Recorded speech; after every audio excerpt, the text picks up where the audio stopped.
Itu kita lihat seolah-olah orang ini di atas, tinggi, menjulang. Pas kita ketemu ternyata ramah, rendah hati, baik. Jadi kita tidak bisa menilai orang dari tampilan di TV dan di medsos. Kalau mau tahu, ya ketemu langsung. Pas ketemu, kita bisikkan, kita tanya apa yang mengganjal selama ini. Kadang kita lihat orang di medsos, di TV itu galak, garang. Pas ketemu ternyata lembut, baik. Coba tanya, bisikkan ke telinganya. Apa Ustadz radikal? Ternyata ramah. Ternyata tak kenal maka tak sayang. Yang bahaya itu belum kenal udah sayang. Jadi kenapa kita perlu ke masjid? Supaya bisa berjumpa, bertemu, bertatap muka langsung live. Karena tidak bisa diwakili dengan alat yang lain. Al-arwah junudun mujannadah. Ruh itu seperti bala tentara. Fama ta'arafa minha talaf wa ma tanakara minha talaf. Ruh kita ini seperti bala tentara. Ada angkatan laut, ada angkatan udara, ada angkatan darat. Seragamnya beda-beda. Dia di tengah lapang kacau balau bercampur aduk. Tapi begitu komandan memerintahkan siap gerak, maka masing-masing akan menemukan dirinya. Sesama angkatan darat bergabung satu barisan angkatan darat. Sesama angkatan udara menggabungkan diri sama angkatan udara. Sesama angkatan laut satu barisan. Kita mudah berkomunikasi kalau satu server. Hobinya sama, ceritanya sama. Di masjid inilah kita bisa bersama insya Allah. Kesannya pun enak. Papa, itu teman papa? Iya. Teman di mana? Kami dulu sama-sama di Masjid Al-Huda. Indah ceritanya. Berkesan pelajaran buat anak kita. Ayah. Iya. Itu teman ayah? Betul. Ayah dulu kenalnya di mana? Kami sama-sama sakau dulu ditangkap. Kena Badan Narkotika Nasional. Nauzubillah. Ketemu di masjid ini indah. Yang membuat indah itu apa? Bukan kitanya, bukan status kita, bukan siapa kita, tapi di mana kita bertemu, tempat yang paling suci di atas permukaan bumi. Sama tanahnya. Mungkin lebih mahal tanah yang di sana, tapi tanah yang di sana bisa diperjualbelikan. Tanah ini siapa yang mau beli? Dijual tanah murah. Begitu datang apa? Masjid Al-Huda. Enggak jadi dia. Jadi di tanah yang paling suci ini kita berada di sini, dan segala dosa-dosa kita begitu keluar dari tanah yang suci ini bersih, dan kita pun ikut menjadi suci. Dosa kecil, utang tidak lunas. Saya sampai ke Mesir 5 September 1998. 24 tahun yang lalu. S1. Ketika itu ada senior, kalau saya awam paling bawah, ada senior yang khawasul khawas tingkat atas. S3. Anak baru masuk S1, beliau udah S3. Namanya Ustadz Rusli Hasbi. Hadir hari. Jadi anak sekarang ini perasaan seperti ikut kontes dacil. Dai cili yang penilainya satu di kanan, satu di kiri. Jadi kalau jamaah ngelihat video anak hari ini, kok Ustadz nggak seperti biasanya ya? Iya, memang ada yang luar biasa. Anak mulai curiga, ini panitia kayaknya ngetes. Bisa nggak dia ceramah di depan tim seleksi nasional? Tapi ada kebahagiaan buat anak dengan hadirnya tokoh-tokoh besar ini. Ini cara Allah untuk menyatakan, dan setelah diupload nanti, masa mereka mau hadir penceramah radikal? Masya Allah, tabarakallah. Bisa bersilaturahim di sini setelah tak berjumpa 24 tahun, hampir seperempat abad. Bertemunya di mana? Di Masjid Al-Huda, yang selalu dimohonkan kepada Allah, Allahumma inni as'alukal huda wat tuqa wal afafa wal ghina. Jadi nanti kalau anak ditanya orang, Ustaz Somad selalu menyampaikan hadis Allahumma inni as'alukal huda wat tuqa wal afaf wal ghina. Iya, memang Ustaz sudah pernah dapat? Sudah. Mana? Ada tuh rekamannya. Saya tausiah di Masjid Al-Huda. Wat tuqa wal afafa wal ghina. Menyambung silaturahim, ukhuwah Islamiyah di masjid. Sekarang banyak orang janjian ketemu di mana? Di kafe. Ceritanya ngalor ngidul tak tentu arah, tidak ada nilai iktikaf di dalamnya. Sedangkan kita dari awal sampai akhir kita keluar masjid ini pahala iktikaf dapat. Makanya kadang di depan masjid itu ditulis nawaitul iktikaf fi hadzal masjid. Di Masjid Agung An-Nur Pekanbaru Riau, begitu sampai naik tangga di atas nawaitul iktikaf fi hadzal masjid. Masjid Nabawi dulu-dulu waktu zaman ana haji umrah, di tiang sebelah kiri begitu masuk babus salam ada tulisan nawaitul iktikaf. Sekarang dihapus. Heran kenapa tiba-tiba dihapus, diganti kaligrafi lain. Karena orang mengatakan tidak boleh melafazkan niat iktikaf. Padahal kalau tidak dilafazkan, hati kita berbolak-balik, habis main handphone, main medsos, kita tak tahu, lupa. Tulisan itu mengingatkan kita. Baik sekali, apa salahnya? Tapi saya yakin dan percaya, andai tidak dituliskan pun, kita sudah ingat. Yang saya sampaikan ini, mengulang kaji, saling mengingatkan. Watawasau bil haq, watawasau bis sabr. Berbicara ngobrol di mall, suara azan tidak masuk. Dulu kita di mall, di rumah sakit, azan masuk. Allahu Akbar, Allahu Akbar. Orang naik ke atas. Sekarang sudah tidak masuk karena mati lampu. Bukan karena toanya dicopot. Karena ada pemadaman bergilir sehingga mikrofon tidak hidup lagi. Tapi mikrofon Masjid Al-Huda ini, Masya Allah, subhanallah, tabarakallah. Begitu saya diberi tadi, dipersilahkan oleh Syekh Fikri Tariq, sikit aja saya ucapkan, sawu sufu, langsung khawatir saya.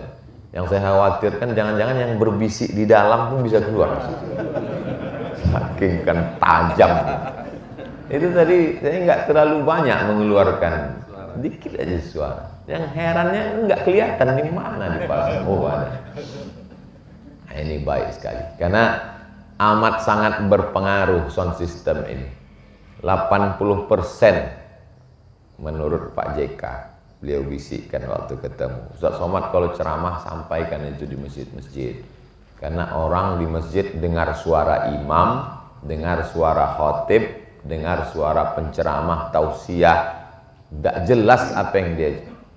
Macam-macam model mikrofon itu, sound system itu. Ada yang modelnya jelas di telinga penceramah, nggak jelas di telinga jamaah.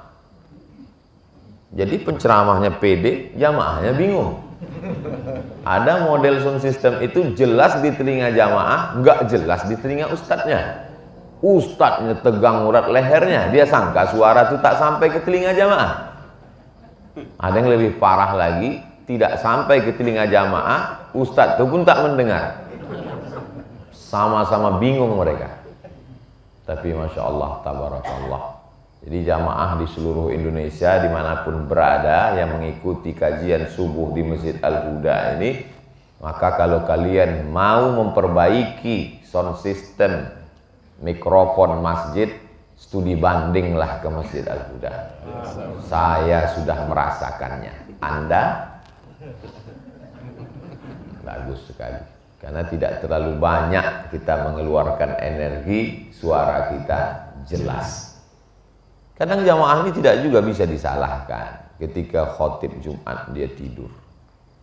Seringkali jamaah disalahkan. Kenapa kalian tidur? Kata dia, memang suaranya seperti nyanyian pengantar tidur. Sayup-sayup masuk ke telinga. Setan pula disalahkan. Kata setan, aku nggak ada menggoda. Kata dia. Kadang kita kasihan juga sama setan. Nanti muncul namanya Komisi Perlindungan Setan. Saking sudah banyaknya. Manusia ini tidak memperbaiki kualitas dirinya, tidak memperbaiki kualitas masjidnya. Jadi alat sarana prasarana dipersiapkan sehingga orang ke masjid itu nyaman, semuanya nyaman. Letak posisi jam itu juga penting. Jam sehingga saya tahu pas 5.55. Jadi ingat merek sesuatu. Ini terkadang dipasang jam di belakang. Ustadznya lupa bawa jam tangan. Ya sebentar-sebentar. Kalau ini kan jelas. Ini semua penting, letak. Bagaimana? Ini di belakang ada satir hijab, jarak antara laki-laki dan perempuan. Kadang di beberapa masjid tak ada dipasang. Kalaupun ada, rendah di bawah. Kalau ini kan jelas. Sehingga makmum yang di belakang, sop yang paling bagus laki-laki di depan. Kenapa? Karena dia paling jauh dari perempuan. Bukan saya mengatakan yang di belakang tak bagus, bagus. Ini ustadz ini saya udah mau ke masjid, dia udah alhamdulillah. Ini dia bilang pula sop saya tak bagus. Karena kalau tidak dipasang satir hijab penutup ini, apalagi di sop paling belakang biasanya anak-anak muda, lain bunyi aminnya. Karena dia tengok ini di depan anak gadis. Ghairil maghdubi alaihim waladdallin, kata imam. Amin gitu. Tapi kalau gini kan tertutup, rapi, bersih. Adapun sedang tausiah dibuka karena jamaah ingin melihat ustadz. Jamaah yang laki-laki tidak bisa melihat perempuan. Jamaah perempuan pun tak bisa melihat jamaah laki-laki. Ustadz kan melihat sekali-sekali. Tapi jamaah juga kan pakai masker. Jadi tidak ada fitnah di dalam masjid. Ini semua aturan-aturan ini kita ikuti. Pakai tenda karena mungkin acara seremonial besar. Di Ramadan pun biasa begitu. Masjid, surau, langgar, musola di awal-awal Ramadan pakai tenda. Penyewaan tenda cuma sampai 3 hari. Pas ditanya pengurus, kok 3 hari? Biasanya begitu. Sama nanti di ujung-ujung mau Idul Fitri.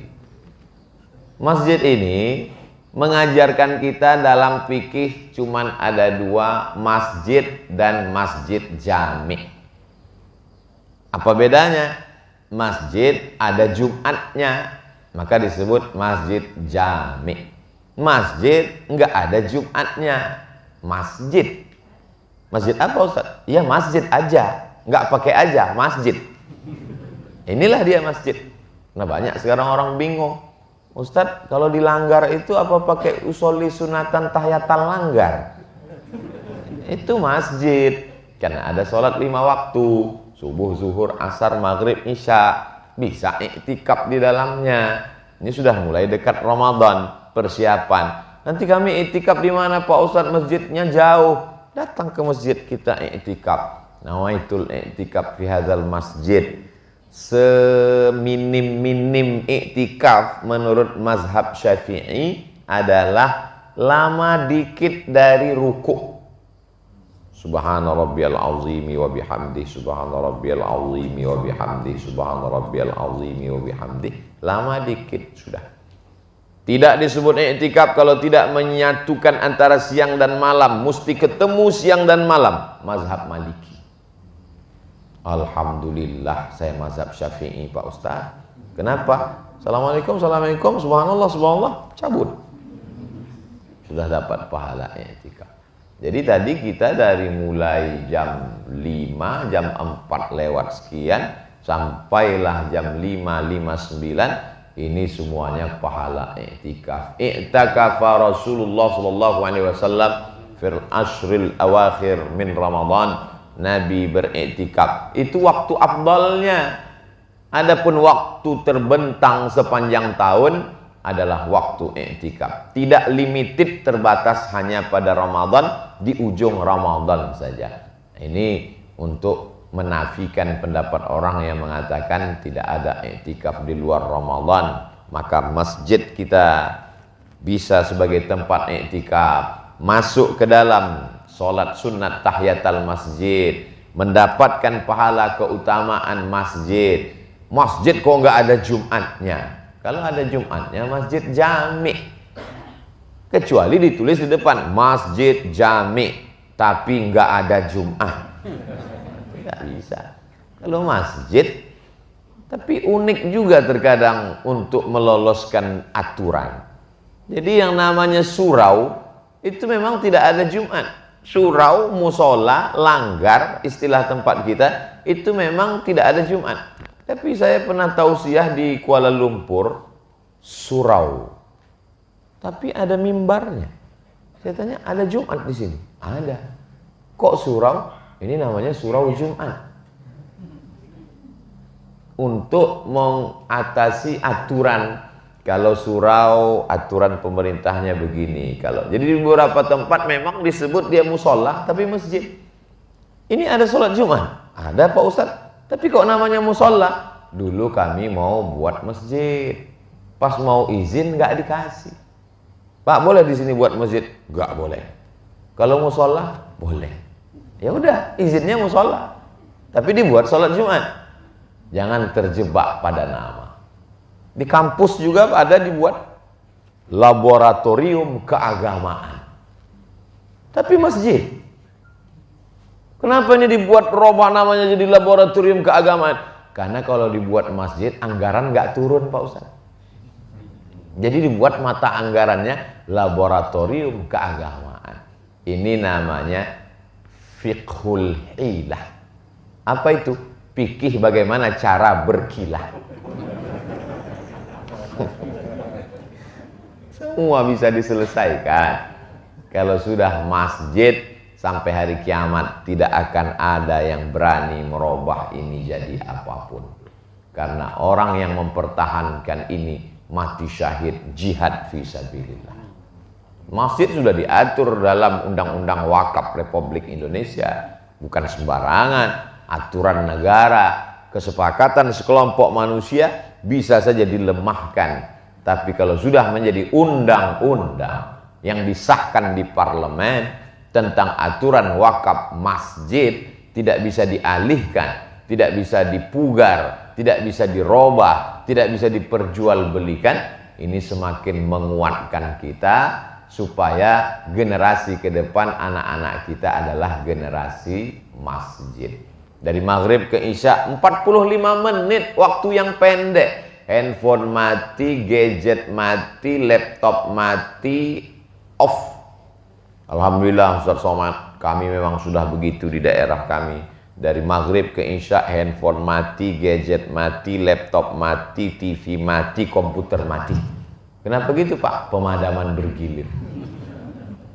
Mati karena kesepakatan kita. Mari kita lanjutkan lagi tradisi masa kecil kita, menghidupkan surau, langgar, musola, masjid dengan maghrib mengaji. Sediakan guru, belajar Iqra, yang sudah khatam Iqra Al-Quran, yang sudah khatam Al-Quran mulai kajian memahami surat-surat pendek tafsir juz amma, selesai khatam juz amma tafsir surat Yasin, selesai itu masuk Al-Baqarah, dibaca per kata. Apalagi di tempat kita, Masya Allah, nikmat yang dirasakan Bapak Ibu luar biasa. Ada Syekh Fikri Tariq, ada Dr. Rusli Hasbi. Tidak ada alasan Bapak Ibu tidak paham agama, itu tidak ada alasan. Masjid-masjid lain mungkin ada alasan. Ketika nanti mati menghadap Allah ditanya, kenapa kamu nggak paham tafsir Quran? Kenapa kamu nggak ngerti fikih? Kenapa kamu tidak paham akidah Ahlus Sunnah wal Jamaah wujud qidam baqa? Di tempat kami nggak ada ustadz. Kalaupun ada ustadz guru pemain naturalisasi. Ini pemain intinya. Maka menjadi masyarakat sekitar Masjid Al-Huda ini adalah nikmat.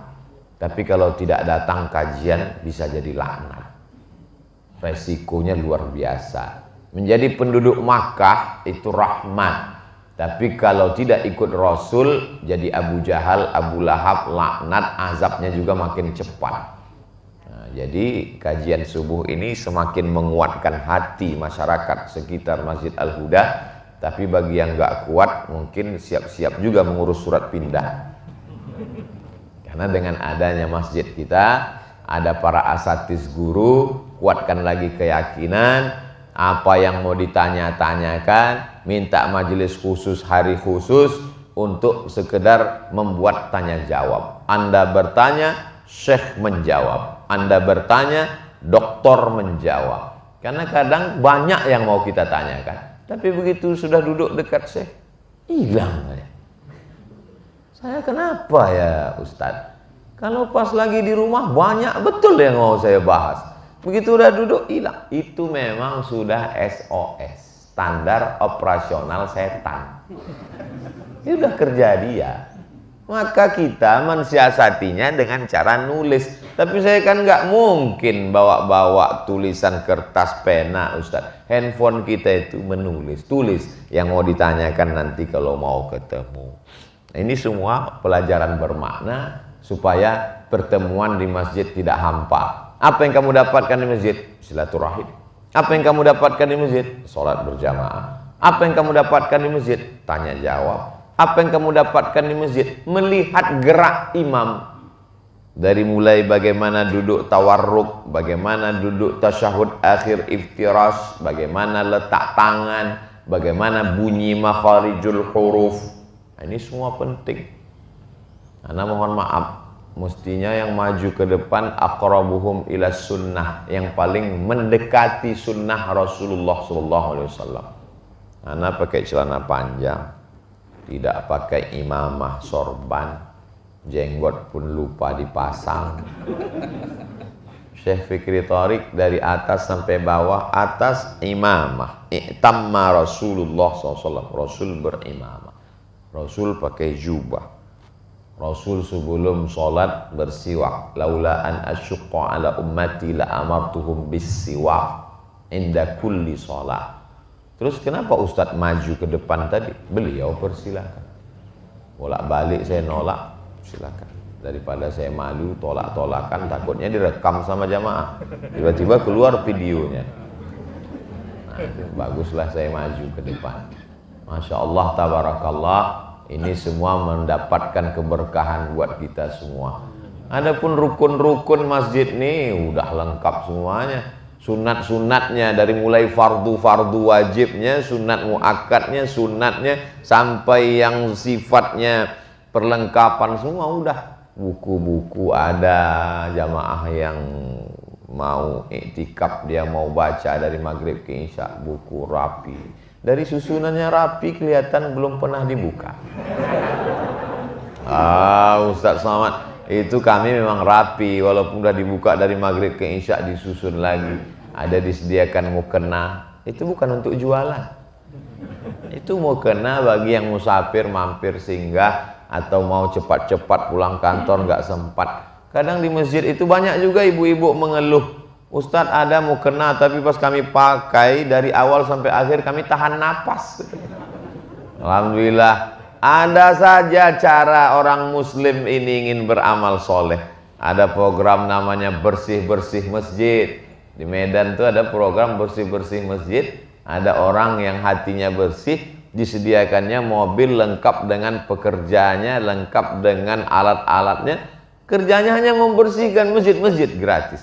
Ada pula program laundry gratis untuk mukena masjid.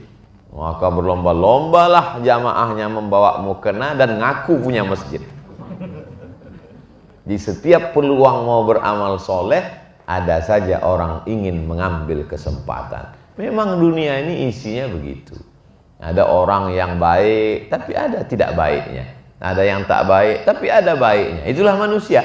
Kalau dia baik terus, berarti dia malaikat. Kalau dia jahat terus, setan. Kawan saya ada jahat terus Pak Ustadz, setan. Tidak ada itu. Pasti ada baiknya, pasti ada tidak baiknya. Abdul Somad ada baiknya, tapi mungkin tidak baik di hadapan orang. Dan tugas kita untuk meluruskan, memperbaikinya itu di mana? Ketika kita bertemu di masjid, hatinya sedang lembut. Ini juga pelajaran buat kita bahwa man bana masjidan banallah mithlahu baitan fil jannah. Masjidnya mungkin biasa, tapi cerita di balik masjid itu luar biasa. Bagaimana perjuangan mereka supaya masjid itu bisa berdiri? Bagaimana memperjuangkan dari musola bisa menjadi masjid? Cerita itu mesti ditulis, mesti diceritakan, supaya anak-anak kita di masa akan datang, man makes story. Manusialah yang bisa membuat sejarah. Ada seorang nenek-nenek memegang erat sapu tangan yang sudah lusuh dan lapuk. Kata cucunya, ngapain nenek pegang sapu tangan ini? Ganti aja dengan yang baru, di mall banyak, bisa saya belikan. Kata neneknya, bukan masalah sapu tangannya, tapi ada kisah masa lalu yang kalau ku ceritakan air matamu meleleh sepanjang Bengawan Solo. Kenapa begitu? Ada cerita di balik itu semua. Dan setiap kita ini punya cerita. Bagaimana kronologis dia hijrah, bagaimana proses pendidikan, bagaimana dia belajar. Maka ini saya dengar-dengar cerita prosesnya panjang. Maka ini dituliskan. Menulislah supaya orang di masa akan datang tahu bahwa kau pernah hidup di masa lalu. Boleh untuk update status pagi ini. Saya sering nulis Pak Ustadz. Udah banyak tulisan saya Pak Ustadz. Nulis di mana? Di Instagram. Tulislah. Kalau kira-kira tulisan itu membangkitkan semangat untuk bangun masjid. Tulislah. Kalau kira-kira tulisan itu membangkitkan semangat untuk memperjuangkan musola menjadi masjid. Tulislah. Kalau kira-kira tulisan itu membangkitkan semangat untuk bersilaturahim. Tapi kalau tulisan itu hanya menjadi dosa jariah, berhentilah. Orangnya sudah taubat, tapi keran dosanya tetap mengalir. Kenapa bisa begitu? Karena tidak diiringi dengan taubat intelektual. Banyak orang taubat spiritual, liberal, sekuler, komunis, ateis, pemikirannya macam-macam, liar. Di hari tua ingat mati, sakit, stres, stroke, tidak mati-mati, taubat. Lalu kemudian setelah dia taubat, ternyata bukunya yang dulu mengajak orang buat dosa, meninggalkan agama, tidak diiringi dengan taubat intelektual, hanya sekedar taubat spiritual. Akhirnya ini kisah-kisah orang yang mendapatkan cahaya hidayah Allah. Dulu awalnya saya memperjuangkan diskotik, memperjuangkan tempat maksiat Pak Ustadz. Setelah saya taubat, saya memperjuangkan musola menjadi masjid. Saya memperjuangkan mesti ada tempat ibadah di klaster-klaster, di perumahan-perumahan yang perjuangannya tidak mudah. Sehingga nanti generasi kita ke depan, yang hari ini anak-anak SMP kelas 1, di tahun 2032, itu dia sudah selesai S1. SMP 3 tahun, SMA 3 tahun, S1 4 tahun. 10 tahun dia sudah selesai S1, dia akan berjuang, sehingga perjuangannya tidak hampa. Tidak hanya sekedar gaji, tidak hanya sekedar kedudukan di kantor, tapi dalam pikirannya, aku mesti membuat masjid. Kenapa? Karena dulu di lingkungan ayah saya pulang dari masjid bawa buku kecil, buku itu saya baca, ada nilai perjuangannya. Manusia ini kalau hidupnya tidak ada visi misi, rumah, kantor, kerja, sibuk, libur, jalan-jalan, rumah, kantor, mall, rumah, kantor, kafe, rumah, kantor. Apa beda kita dengan kucing anggora? Kerja, uang, libur, jalan, makan, jalan, libur, kerja, tidur, rumah. Kita berarti ikan koi. Hidup tidak punya misi. Misi saya hidup ini apa? Selama hidup ini berapa masjid saya buat? Selama hidup ini, Ustadz Somad doakan saya Pak Ustadz. Doanya apa Pak Haji? Supaya saya bisa bangun masjid 99. Saya ketemu dengan orang. Lama hidup banyak dirasa, jauh berjalan banyak dilihat. Lama jadi ustadz, ketemu orang macam-macam. Ada manusia seperti itu, manusia-manusia unik.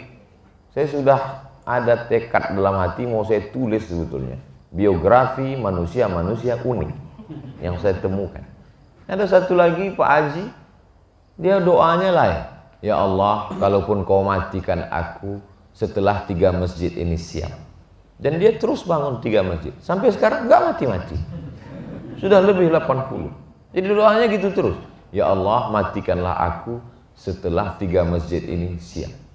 Jadi rupanya mungkin malaikat mau cabut nyawa dia, kata Allah, tahan dulu 3 masjid belum siap. Berapa banyak orang yang didoakan untuk segera mati karena mustarah minhu. Ada manusia ini jenisnya mustarah minhu. Kalau dia mati, orang tenang. Selama dia masih hidup, orang risau. Begitu dia mati, si Anu udah mati, alhamdulillah, kata orang. Jangan sampai kita masuk spesies manusia ini, spesies dinosaurus yang satu ini. Nauzubillah. Ini pertemuan kita ini pertemuan yang mendatangkan rahmat dan barokah.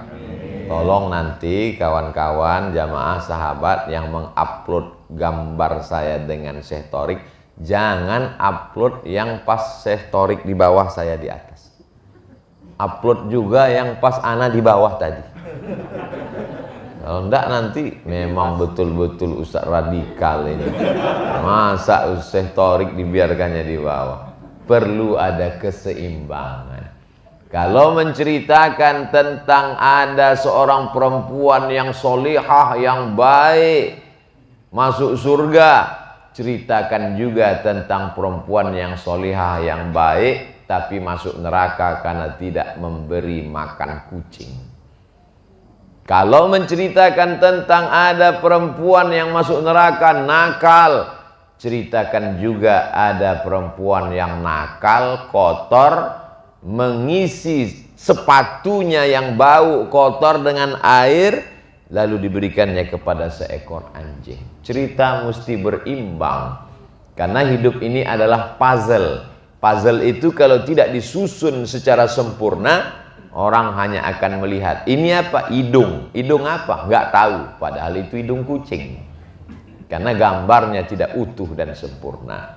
Kesempurnaan milik Allah, tapi kesempurnaan tausiah ada di Ustadz Abdul Somad Official. Subscribe, like, share, and comment. Jangan sepotong-sepotong. Biasanya kalau iklan itu udah mau berakhir itu.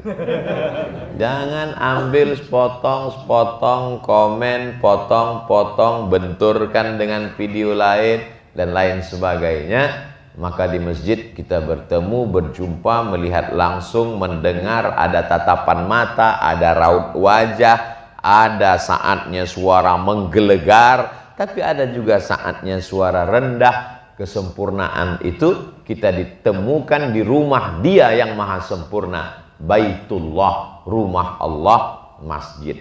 Rumah Allah, rumah Ustadz, ada Ustadz. Rumah Syekh, ada Syekh. Rumah Kiai, ada Kiai. Rumah Allah, ada Allah. Wa huwa ma'akum aynama kuntum. Dia bersama kamu dimanapun kamu berada.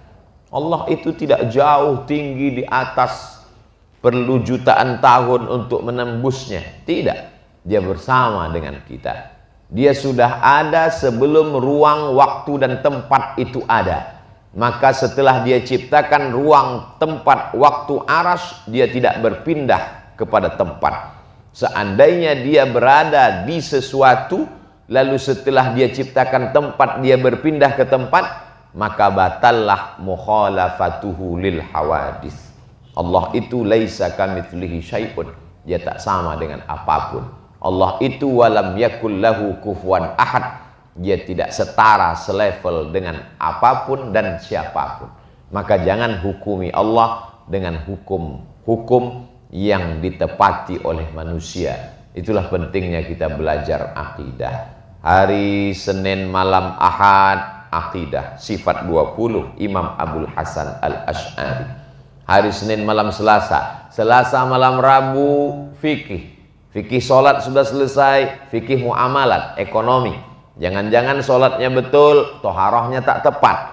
Toharoh sudah benar, sholat sudah benar, rupanya fikih muamalatnya masih riba. Ada ahli fikih kita, hari Rabu malam Kamis, akhlak, hadis bagus, arba'in, hatam arba'in 40 hadis Imam Nawawi, Riyadus Shalihin, hatam Riyadus Shalihin, naik kepada Al-Adhkar. Al-Adhkar sudah selesai, kami mau yang hadis-hadis hukum, Bulughul Maram min Adillatil Ahkam, syarahnya Subulus Salam Imam As-San'ani, sudah khatam, sudah selesai, pindah ke Jawahirul Bukhari.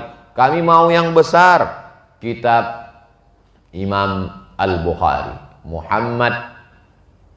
kitab Imam Al-Bukhari yang ditulis oleh Imam Muhammad bin Ismail Al-Bukhari bin Mughirah bin Bardizbah Al-Bukhari dari Bukhara, Uzbekistan.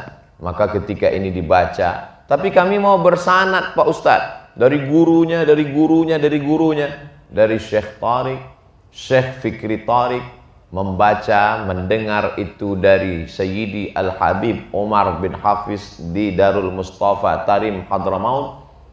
Habib mendengar dari para habaib, sampailah kepada Imam Muhammad bin Ismail Al-Bukhari. Jadi bersanad sampai ini mesti dijaga.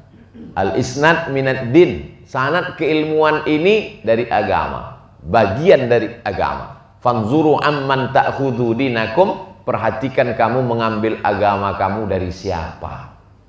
Sekarang banyak orang mau tobat hijrah, langsung dia ambil handphone www.youtube.com, tulis nyari ilmu agama. Tak tahu dia dari siapa dia ambil. Apakah ahlus sunnah wal jamaah atau ahlud dhalalah wal furqah? Apakah yang menyatukan dalam sunnah dan jamaah atau memperpecah belah persatuan umat? Nah, ini kita mesti tahu siapa guru. Oh, kalau gitu kita nggak boleh belajar dari YouTube, Ustaz. Boleh. Yang penting ustadznya itu ada di alam nyata. Ustadz Somad itu ada di alam nyata. Ada. Ente pernah ketemu? Saya yang lihat langsung di Masjid Al-Huda. Ada orang yang di internet dia ada tapi nggak ada di alam nyata. Ada. Saya bolak-balik ke Kuala Lumpur nggak pernah ketemu Upin Ipin. Tapi dia viral, terkenal di alam nyata. Nah, ini kadang kita mendengar suaranya ada, tapi dia tidak ada di alam nyata. Ada di alam nyata tapi kita tidak tahu sanad keilmuan. Maka belajar ini penting. Tapi yang paling penting kepada siapa kita belajar. Kebenaran itu bisa datang dari siapapun, betul. Tapi dalam Islam ada namanya jarah wa ta'dil. Ulama mengatakan ambil dari si fulan, jangan ambil dari si fulan. Kenapa begitu? Karena masalah akidah, masalah utama dalam Islam, tidak cukup orang itu hanya sekedar baik.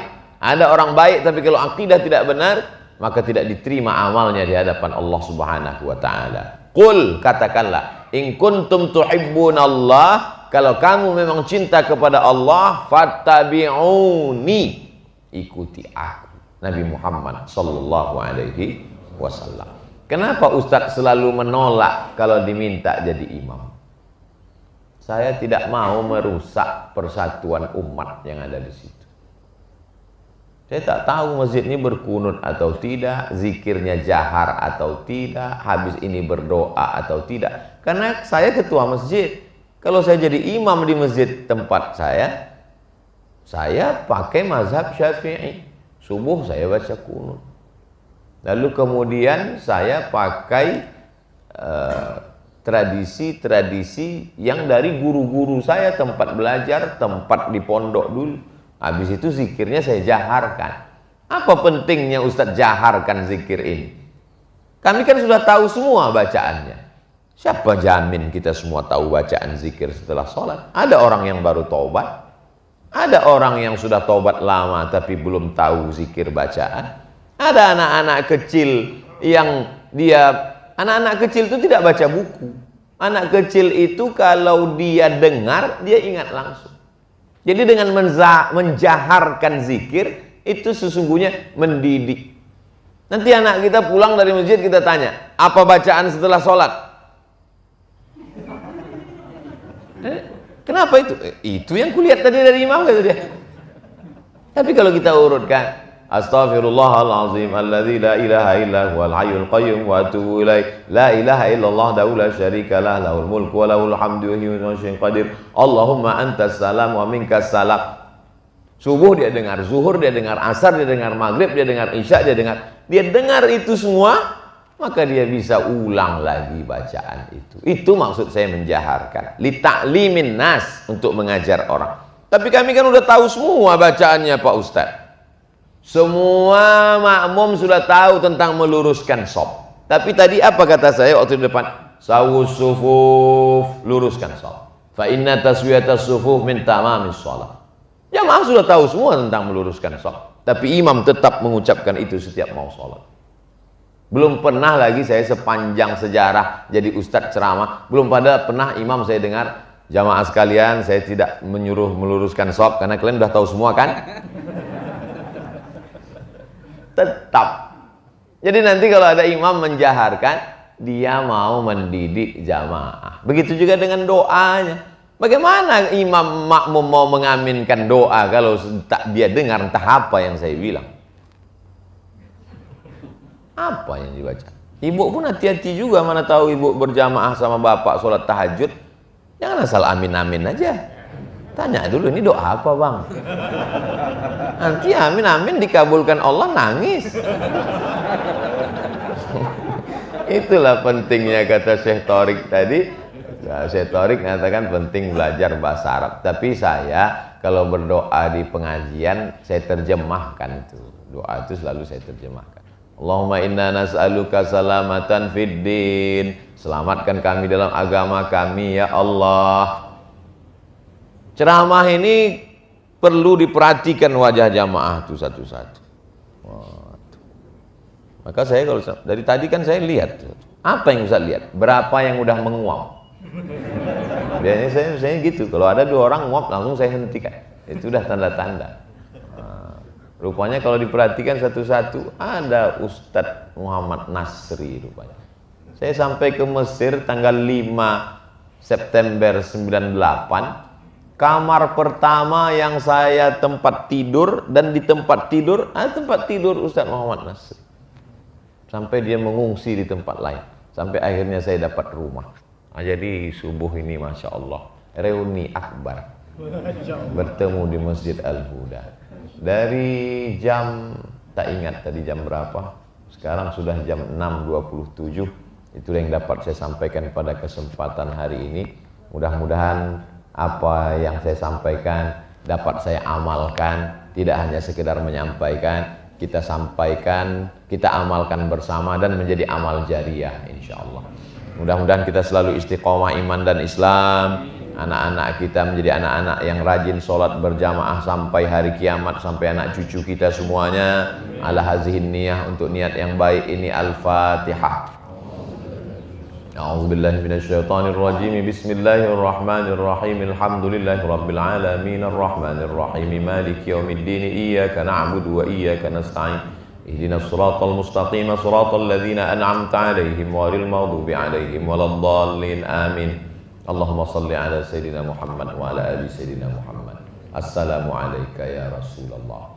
Allahumma inna natawassalu ilaika bihaqqi nabiyyika Muhammad sallallahu alaihi wasallam wa bisirril Fatihah an tuyassir lana umurana. Kami mohon kepada Engkau barakah Al-Fatihah, barakah Nabi Muhammad sallallahu alaihi wasallam. Mudahkanlah segala urusan kami ya Allah. Waqdi hajatina, tunaikan segala hajat-hajat kami ya Allah. Wa balligh maqasidana, sampaikan segala maksud niat baik kami ya Allah.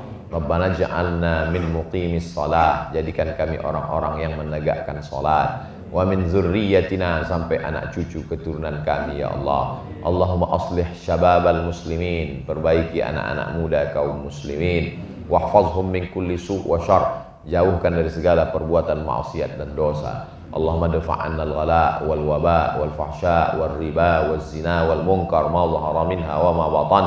Jauhkan kami, negeri kami, kampung halaman kami, keluarga kami dari malapetaka, bencana, musibah, riba, zina, narkoba, perbuatan keji dan mungkar. Allahumma tsabbitsna 'alal imani wal Islam. Kokohkan kami dalam iman dan Islam. Allahumma rzuqnal istiqamata 'ala syari'atil gharra wat tariqatil bayda. Berikan kami istiqamah dalam syariat agama Islam yang benar, di jalan yang lurus. Ya muqallibal qulub, engkau yang membolak-balikkan hati, tsabbit qulubana. Kokohkan hati kami ala dinik, dalam agamamu, wa ala ta'atik, dalam ketaatan kepada Rabbana fir lana dzunubana, ampunkan dosa kami, wali abaina, ayah kami, wali ummahatina, ibu kami, wali azwajina, pasangan hidup kami, wali dzurriyyatina, anak cucu keturunan kami, wali masyaikhina, para guru-guru kami, wali man ahsana ilaina, orang-orang yang sudah berbuat baik pada kami belum sempat kami membalasnya, waliman hadarana, semua yang hadir di majelis ilmu ini ya Allah, waliman ghaba anna, yang tak dapat hadir karena uzur syar'i, wali ikhwanina alladzina sabaquna bil iman, saudara-saudara kami yang sudah mendahului kami dengan iman. Rabbana atina fid dunya hasanah wa fil akhirati hasanah wa qina adzabannar. Wa sallallahu ala sayyidina Muhammad wa ala alihi washabbihi wasallam walhamdulillahi rabbil alamin. Taqabbalallahu minkum minna wa minkum taqabbal ya karim. Terima kasih segala perhatian, mohon maaf segala kesilapan dan kekhilafan. Aqulu qauli hadza astaghfirullah li wa lakum. Wassalamualaikum warahmatullahi wabarakatuh. Waalaikumsalam.